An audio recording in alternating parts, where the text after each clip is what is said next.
This is part one of a three-part series. Evolutionists will hate it, but they cannot dispute it with any real intellectual honesty. Let me introduce you to the evolutionists that you will hear from in this part one. We will be quoting from their own works. The quotes are in their proper context. Roger Lewin is a British anthropologist, a famous evolutionist and science writer for almost 30 years. He is the author of 20 books. Lewin was a staff member of New Scientist in London for 9 years.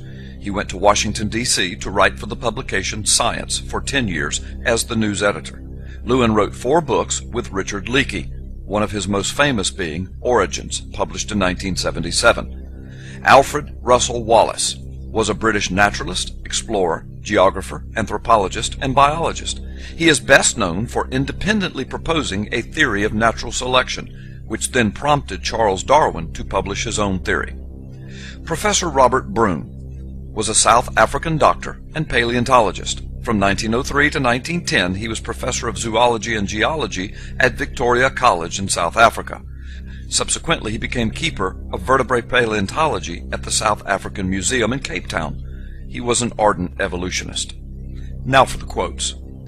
Alfred Russel Wallace was said to have, quote, found this argument of natural selection convincing until I attempted to explain the advanced state of human faculties. He also then concluded, quote, a superior intelligence has guided the development of man in a definite direction for a special purpose.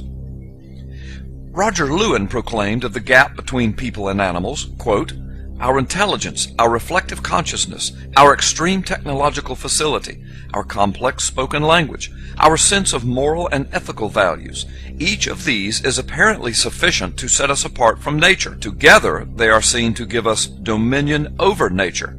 He then adds that for evolutionists, this gap is, quote, an embarrassment, something to be explained away. Alfred Russel Wallace, along with famous evolutionist Robert Broom, concluded, quote, divine intervention was the only explanation for the origin of the qualities that made Homo sapiens so special. Wallace and Broom asserted, quote, we find humans' dominance over animals as utter and complete, making a common ancestry virtually impossible. Quote, the whole purpose, the whole reason for being of the world was the development of the human spirit with the body. Broom stated, much of evolution looks as if it had been planned to result in man and in other animals and plants to make the world a suitable place for him to dwell in. And therefore, the evolution of man must have been planned by some spiritual power. Quote, I would give nothing for the theory of natural selection if it requires miraculous additions at any one stage of descent. Charles Darwin.